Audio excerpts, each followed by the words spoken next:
yeah. Have you ever seen one of these things? It's fake. This is vaporware. This can't be true. Take a garden hose, stick it in the back of this Futuristic thing with Tesla slapped on it. It's photo slop. A lot of bugs. My mind started spinning. I think I want to invest in this company. I mean, it was amazing. I'd never seen anything like it. So we went, is this rolling? Yeah. I first reached out in 21. Yeah, in because 2021. Following the company before. Yes, that's right. Before we come Here's the to emails. California, And I then remember early of 22. Okay. Yeah. You're right. Being in Malibu parking, remember? Yeah. And you come back. Or here at the beach here. Oh, here in Santa Barbara? Yeah, you came through Santa Barbara. My wife and I have been investing in property for many years now, and we've embraced the short-term rental ecosystem going on, I think, about 12 years now, and have done pretty well with short-term rentals as well as longer-term rentals. I think we had the second unit that was produced / sold in the States, right? And I always kind of saw it as a beta unit at the end of the day. And so with that, there were obviously a lot of bugs that needed to be worked out. My background was in software, so I kind of saw this as an early version product that I had expectations would need fixes, would need software updates and all of that. And I was, I think, very happy with the level of support that you and the Haus team was giving and getting people on site, working through different types of issues, and also actually seeing that a lot of the things that you were fixing were being brought up as new feature changes on future units. Obviously, that's very important and big to be able to learn from your sort of real life situations and use cases, and having our unit be, I think, probably one of the first short-term rentals that one of these units was going through is obviously a great, test of the unit itself. It was kind of exciting to be involved at that sort of product level and helping to sort of shape the next iterations of the Microhaus. I think we ended up renting it for, short-term renting it, mostly through Airbnb for about almost a year. Actually it wasn't even a year when I wanted to get more heavily involved, and so that's when we reached out to see if we could actually start investing in the company and be an early sort of seed investor at that point. So I was very excited at that opportunity as well. I was really surprised to see that there's actually, it's not some sort of fake news, there's an actual product on the market that was going to potentially show up at my house or someone else's, or my property and someone else's, and be complete and real. It's a real house. The thing about it that's so exciting to me and why I found my spirit lifted and I was so inspired by it is because it's beautifully designed. It's a very simple, there's simplicity and elegance in it, and technology. And the technology reminded me at the time of the electric car I drive, and how I have so much fun in that car. And it almost felt like if you took that car and a lot of the bells and whistles and then you added so many wonderful aspects, you could have a little tiny house, perfectly designed. So for example, what excited me was this idea that you could take a garden hose, stick it in the back of this little tiny perfect home, and suddenly you have filtered water and clean air, and it's just so amazing. And my mind started spinning into all the possibilities, not just for me and my family, but how potentially this could really support and help so many people on the planet. So I whenever I saw the little clips, whether it was on, I think YouTube or wherever I was on my phone, I really paused and took a closer look at what was being presented. I loved the little ideas of it's almost like, again, it felt like a gift, a package, and again, it is actually delivered with a bow on it, which is so sweet. But the idea that I could open this perfect little space. And what was I going to find inside? A tiny, perfect little kitchenette, a beautiful bed, a gigantic window, a really nice bathroom, and very high-end finishes. And of course, the placement of it made sense to me. I loved that they happened to place it. Of course, I saw it on a flatbed too, driving through beautiful vistas in the neighborhoods, but I saw it placed amongst trees in a natural setting. And when you see it, it's almost like a little tiny spaceship that lands in the backyard on Earth. And if you place it just right, I later found out we can landscape around it and add all sorts of things. It becomes just a really, really integrated part of a natural environment, even though it's made of, in many cases, supersonic materials, materials that are so durable. And I loved the idea of again, there are beautiful homes. I've been in small ones and large ones, everything in between. But over time they break down, right? Because it's natural. They're made of wood or whatever it is, an ordinary, even wonderfully built homes. I was very intrigued by the idea that the materials used in building this little home were beyond the average, and they were beyond the technology that I was noticing in ordinary construction. So Hannah brought this to my attention and said, I want to go look at this company. And I said, to put an ADU in our backyard or what? And she said, no, I think I want to invest in it. And I said, well, that's interesting. This is vaporware. This can't be true. This can't be real. Because I was looking at all these other things on the internet when she brought it up. And I was like, it's fake. Futuristic thing with Tesla slapped on it. It's Photoslop. It's not real. It can't be. They're just doing it for the advertisements. But what you learned when you realized it's real? It was amazing. I'd never seen anything like it. We are professional investors. We invest in, public securities and make private investments. For the last 15 years, we've been doing a lot of real estate investing, first commercial real estate, and then housing, and really leaning into affordable housing because we see there's such a demand for it in America in particular. And part of the solution is the construction process is just, it's antiquated. It's from the 19th century, not even the 20th century.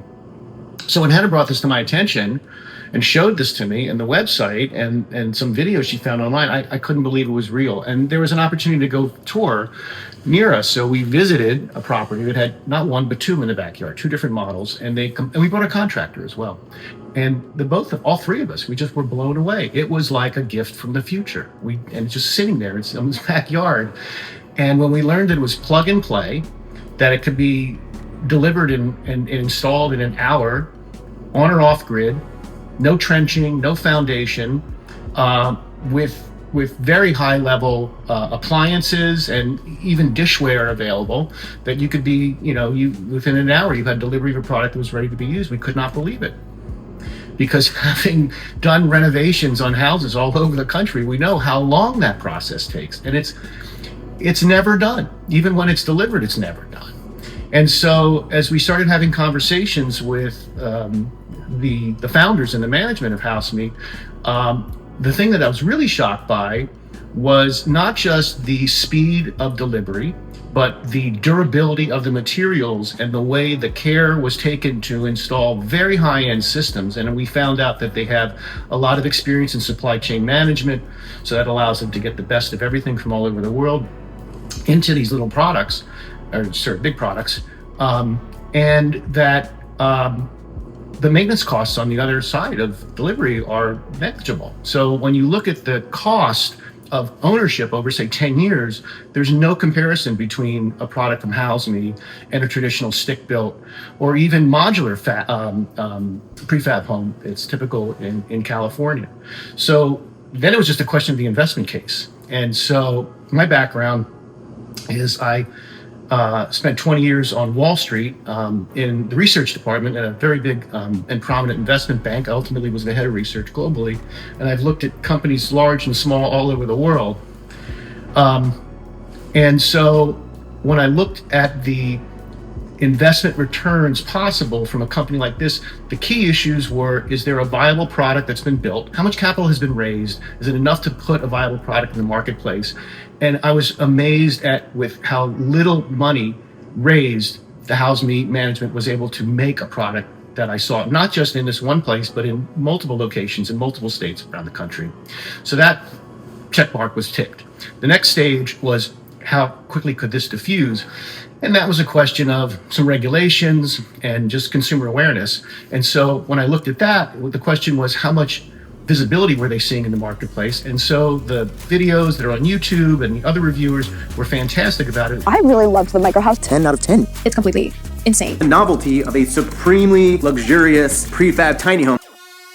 It was a very seamless process to get it up and going for us. And so, obviously this seemed like something, a product that should be able to be rolled out to other people very, very quickly and easily. So that was definitely a selling point, as well as a point of being able to say, yes, this is a product that will do very well out there, and a company that is, only going up from this point. So that was a big driver for us wanting to invest too, kind of going back to that, seeing how you and the leadership at the company were taking these pieces of feedback and being very quick to incorporate, changes into these future versions. So here we are with a product that is again, like a beta level, very early stage product that's working very well for us, and it's making great money, and we're getting amazing reviews. And I'm looking at the roadmap and at what you're producing and saying, oh my gosh, this is only going up from here, right? So yes, I do want to get involved from an investment standpoint, for sure. I love the idea as well that the founder, whom I later got to know, Max, has a real science background, and he is someone who enthusiastically created the product, developed the idea, and brought it forward. So it became an actuality, not just an idea, a design idea, on paper or in someone's computer. The prototype, it was more than a prototype even. And so my husband and I, once I brought the idea into our family and said, wow, there's this amazing company, I'd love to learn more about it, Haus. We had a chance to go and actually first tour someone who had installed 2 of them on her property, and then also a Zoom tour of the factory. So I realized that this is something that isn't just a dream, it's actually something that is here right now on planet Earth. It's already happening. I think from my perspective, once I saw the product was there, the question was growth capital and demand. And the demand to me was in place because there was so much inbound traffic. It really was a question of then being able to satisfy this unmet demand. And so that was a question of just finding the right capital to allow them to expand inventory and production capabilities to satisfy that unmet demand. When Hannah brought the idea to me, when we invest in public companies, we have certain sizes that we like to make those initial investments at. When we invest in private opportunities, there are also certain sizes. But when it comes to startups, we kind of, we have a certain size we think of. And when we went to visit the showroom, so to speak, Hannah brought with her a number, and she turned to me and said, I want to double that. And I said, why would you want to double that? When she told me, I said, I want to double that.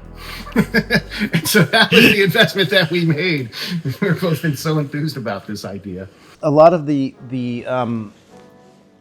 attributes that I was kind of referencing in terms of learning how the direction of the company and getting more visibility into how the company was applying a lot of learnings, not just from my unit, but from other people's units as well, to future versions. I think that was definitely very exciting for me to be able to see. The team, all of the investors, very early on, and still, but very early on, we're very enthused of the direction of the product and enthusiastic of the product itself. And a number of them were actually customers as well. And so being able to communicate with other folks who are on the ground using their units on a day-to-day basis was pretty exciting and promising from sort of a trajectory of the company perspective. It almost reminded me of, you know, some tech companies where I've worked at, you know, startup companies where, you know, things are kind of getting off the ground and there's just so much buzz and excitement around the direction of the company. To have, you know, investors who believe so much in the product was definitely a great positive. Other learnings, I would say, just, you know, seeing and getting visibility, I guess, into how much enthusiasm there was out there, and there is, you know, from a customer perspective, how many people want to get one of these units, want to be able to kind of you know, feel it and get inside. That was what really ultimately sold us on it, being able to actually climb in a unit, and it wasn't even plugged in, but it had a battery backup, and being able to, you know, walk inside and see and touch and really take in all of the thoughtfulness with the lighting and the electronics. And, you know, my wife and I were like sold instantly on that. But a funny story, I think it was maybe 2 years ago, we were up at our cabin in the mountains here in Southern California, and we went to a woodworking place to pick up, I think it was a custom carved wood sign that we were buying. And so randomly, the guy who owned the shop was on his phone, and he's like, "Oh yeah, have you ever seen one of these things?" And he shows me his phone, and he's looking at a Microhaus, and I was like, "You've got to be kidding me." He was actually looking because he wanted to put one on his property up in the mountains. And I was like, you couldn't have, you know, brought this up to a better person if you really want to know more about this unit. It's like just the buzz and being around the sort of the Haus.me Microhaus ecosystem, both from a customer perspective as well as an investor perspective, has been, you know, very enlightening and cool. And also just seeing how engaged and dedicated the team is. You know, that's obviously something that makes or breaks a company, and to, you know, be here talking about the company 6 years later, I mean, it's pretty impressive what the team has done, and how the product has iterated through these years and is continuing to generate that same level of buzz is pretty amazing. The marketing campaign we're launching right now is fully self-sustainable homes for perfectionists. Okay, nice. What do you think about this? So I can see the perfectionist aspect of it because, as I mentioned earlier, the products are so well thought out, you know, even down to the lighting. I mean, I'm very like big on like having your home or your dwelling be well lit and lit in the right ways, and having, you know, the right level of automation but not too much automation. And so I think yeah, that could definitely be a good kind of strategy to take.